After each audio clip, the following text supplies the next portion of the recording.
सूत जी कहते हैं, मुनीश्वरों, ब्रह्मा जी की बात सुनकर नारद जी ने विनय पूर्वक उन्हें प्रणाम किया और पुनः पूछा, भगवान, भक्त वत्सल भगवान शंकर कैलाश पर्वत पर कब गए और महात्मा कुबेर के साथ उनकी मैत्री कब हुई? परिपूर्ण मंगल विग्रह महादेव जी ने वहां क्या किया? यह सब मुझे बताइए। यह सुनने के लिए मेरे मन में बड़ा कौतूहल है। ब्रह्मा जी ने कहा, नारद, सुनो, चंद्रमौली भगवान शंकर का चरित्र का वर्णन करता हूँ। वे कैसे कैलाश पर्वत पर गए और कुबेर के साथ उनकी किस प्रकार मैत्री हुई, यह सब मैं सुनाता हूँ। कांपिल्य नगर में यज्ञदत्त नाम से प्रसिद्ध एक ब्राह्मण रहते थे, जो बड़े सदाचारी थे। उनका एक पुत्र हुआ, जिसका नाम गुणनिधि था। वह बड़ा ही दुराचारी और जुआरी हो गया था। पिता ने अपने इस पुत्र को त्याग दिया और घर से निकाल दिया। वह घर से निकल गया और कई दिनों तक भूखा भटकता रहा। एक दिन वह नैवेद्य चुराने की इच्छा से एक शिव मंदिर में गया। वहां उसने अपने वस्त्र को जलाकर उजाला किया। यह मानो उसके द्वारा भगवान शिव के लिए दीपदान किया गया। तत्पश्चात वह चोरी में पकड़ा गया और उसे प्राणदंड मिला। अपने कुकर्मों के कारण वह यमदूत द्वारा बांधा गया। इतने में ही भगवान शंकर के पार्षद वहां आ पहुंचे। उन्होंने उसे उनके बंधन से छुड़ा दिया। शिवगणों के संग में उसका हृदय शुद्ध हो गया। अतः वह उन्हीं के साथ तत्काल शिवलोक में चला गया। वहां सारे दिव्य भोगों का उपभोग तथा उमा महेश्वर का सेवन करके कालांतर में वह कलिंग राज अरिंदम का पुत्र हुआ। वहां उसका नाम था दम। वह निरंतर भगवान शिव की सेवा में लगा रहता था। बालक होने पर भी वह दूसरे बालकों के साथ शिव का भजन किया करता था। वह क्रमशः युवा अवस्था में प्राप्त हुआ और पिता के परलोक गमन के पश्चात राज सिंहासन पर बैठा। राजा दम बड़ी प्रसन्नता के साथ सब और शिव धर्मों का प्रचार करने लगा। भोपाल दम का दमन करना दूसरों के लिए सर्वथा कठिन था। ब्राह्मण समस्त शिवालयों में दीपदान करने के अतिरिक्त वे दूसरे किसी धर्म को नहीं जानते थे।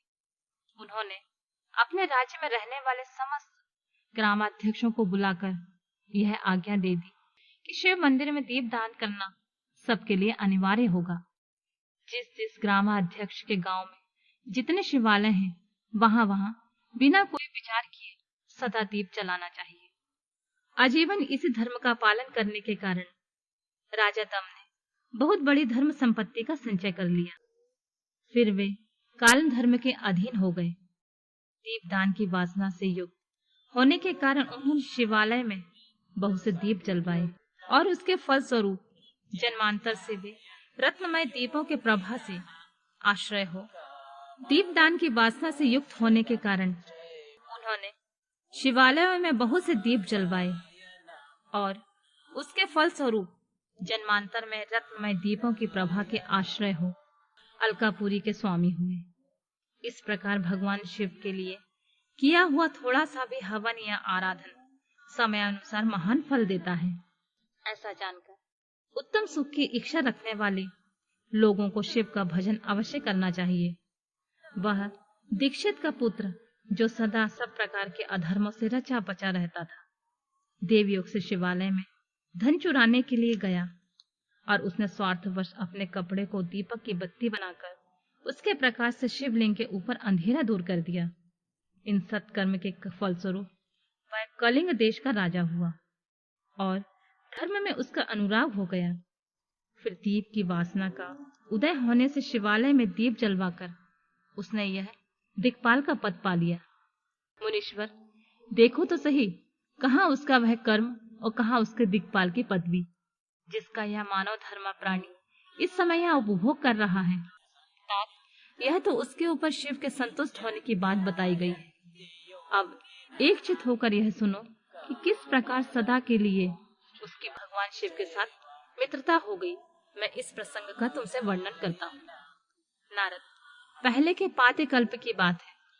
मुझ ब्रह्मा के मानस पुत्र पुलस से विश्वा का जन्म हुआ और विश्वा के पुत्र वैश्रवण कुबेर हुए। उन्होंने पूर्व काल में अत्यंत उग्र तपस्या के द्वारा त्रिनेत्रधारी महादेव की आराधना करके विश्वकर्मा की बनाई हुई उस अलकापुरी का उपभोग किया। जब वह कल्प व्यतीत हो गया और मेघवाहन कल्प आरंभ हुआ, तब उस समय यज्ञदत्त का पुत्र, जो प्रकाश का दान करने वाला था, कुबेर के रूप में अत्यंत दुस्सह तपस्या करने लगा। दीपदान मात्र से मिलने वाली शिव भक्ति के प्रभाव को जानकर वह शिव की चित प्रकाशित का काशीपुरी नगरी में गया। अपने चित रूपी रत्नमय प्रदीपों से 11 रुद्रों को उद्बोधित करके अनन्य भक्ति एवं स्नेह से संपन्न हो, वह तन्मयता पूर्वक शिव के ध्यान में मग्न हो निश्चल भाव से बैठ गया। जो शिव की एकता का महान पात्र है, तप रूपी अग्नि से बढ़ा हुआ है, काम क्रोधाग्नि महाविद अग्नि रूपी पतंगों के आघात से शून्य है, प्राण निर्नोधि रूपी वायु शून्य स्थान में निश्चल भाव से प्रकाशित है, निर्मल दृष्टि के कारण स्वरूप से भी निर्मल है, तथा श्रद्धा रूपी पुष्पों से जिनकी पूजा की जाती है, ऐसे शिवलिंग की प्रतिष्ठा करके वह तब तक तपस्या में लगा रहा जब तक उसके शरीर में केवल अस्थि और चर्मात्र ही अवशिष्ट नहीं रह गए। इस प्रकार उसने 10,000 वर्षों तक तपस्या की। तदनंतर विशालाक्षी पार्वती के साथ भगवान विश्वनाथ कुबेर के पास आए। उन्होंने प्रसन्नचित्त से अलकापति की ओर देखा। वे शिवलिंग में मन को एकाग्र करके ठूठे काठ की भांति स्थिर भाव से बैठे थे। भगवान शिव ने उनसे कहा, अलकापति, मैं वर देने के लिए उद्यत हूं, तुम अपना मनोरथ बताओ। यह वाणी सुनकर तपस्या के धनी कुबेर ने जो ही आंखें खोलकर देखा, त्यों ही उमा वल्लभ भगवान श्रीकंठ सामने खड़े दिखाई दिए। वे उदय काल के सहस्त्रों सूर्यों से भी अधिक तेजस्वी थे। उनके मस्तक पर चंद्रमा अपनी चांदनी बिखेर रहे थे। भगवान शंकर के तेज से उनकी आंखें चौंधिया गईं। उनका तेज प्रतिहत हो गया। वे नेत्र बंद करके मनोरथ से परे विराजमान देव देवेश्वर शिव से बोले, नाथ, मेरे नेत्रों को वह दृष्टि शक्ति दीजिए जिससे आपकी चरणार बिंदों का मैं दर्शन कर सकूं। स्वामी, आपका प्रत्यक्ष दर्शन हो, यही मेरे लिए सबसे बड़ा वर है। ईश, दूसरे किसी वर से मेरा क्या प्रयोजन है। चंद्रशेखर, आपको नमस्कार है। कुबेर की यह बात सुनकर देवादिदेव उमापति ने अपनी हथेली से उनका स्पर्श करके उन्हें देखने की शक्ति प्रदान की। दृष्टि शक्ति मिल जाने पर यज्ञदत्त के उस पुत्र ने आंखें फाड़ फाड़ कर पहले उमा की ओर देखना आरंभ किया। वह मन ही मन सोचने लगा, भगवान शंकर के समीप वह सर्वांग सुंदरी कौन है? इसने ऐसा कौन सा तप किया जो मेरी भी तपस्या से बढ़ गया है? यह रूप, यह प्रेम, यह सौभाग्य और यह असीम शोभा सभी अद्भुत है। वह ब्राह्मण कुमार बार बार यही कहने लगा। जब बार बार यही कहता हुआ वह क्रूर दृष्टि से उनकी ओर देखने लगा, तब वामा के अवलोकन से उनकी बाएं आंख फूट गई। तदनंतर देवी पार्वती ने महादेव जी से कहा, प्रभु, यह दुष्ट तपस्वी बार बार मेरी ओर देखकर क्या बक रहा है? आप मेरी तपस्या के तेज को प्रकट कीजिए। देवी की यह बात सुनकर भगवान शिव ने हंसते हुए उनसे कहा, उमे, यह तुम्हारा पुत्र है। यह तुम्हें क्रूर दृष्टि से नहीं देख सकता, अपितु तुम्हारी तप संपत्ति का वर्णन कर रहा है। देवी से ऐसा कहकर भगवान शिव पुनः उस ब्राह्मण कुमार से बोले, वत्स, मैं तुम्हारी तपस्या से संतुष्ट होकर तुम्हें वर देता हूं। तुम निधियों के स्वामी और गुहाओं के राजा हो जाओ।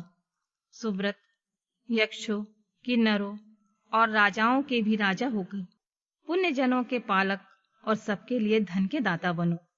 मेरे साथ तुम्हारी सदा मैत्री बनी रहेगी और मैं नित्य तुम्हारे निकट निवास करूंगा। मित्र, तुम्हारी प्रीति बढ़ाने के लिए मैं अलका के पास ही रहूंगा। आओ, इन उमा देवी के चरणों में साष्टांग प्रणाम करो। महाभक्त यज्ञदत्त कुमार, तुम अत्यंत प्रसन्न चित्त से इनके चरणों में गिर जाओ। ब्रह्मा जी कहते हैं, नारद, इस प्रकार वर देकर भगवान शिव ने पार्वती देवी से फिर कहा, देवश्वरी, इस पर कृपा करो। तपस्विनी, यह तुम्हारा पुत्र है। भगवान शंकर का यह कथन सुनकर जगदम्बा पार्वती ने प्रसन्नचित्त होकर यज्ञदत्त कुमार से कहा, वत्स, भगवान शिव में सदा तुम्हारी निर्मल भक्ति बनी रहे। तुम्हारी बाईं आंख तो फूट गई है, इसलिए एक ही पिंगल नेत्र से युक्त रहो। महादेव जी ने जो वर दिए हैं वे सब उसी रूप में सुलभ हो। बेटा, मेरे रूप के प्रति ईर्ष्या करने के कारण तुम कुबेर नाम से प्रसिद्ध हो जाओगे। और कुबेर का वर देकर भगवान देवेश्वर पार्वती के साथ अपने विश्वेश्वर धाम चले गए। इस तरह कुबेर ने भगवान शंकर की मैत्री प्राप्त की और अलकापुरी के पास जो कैलाश पर्वत है वह भगवान शंकर का निवास हो गया।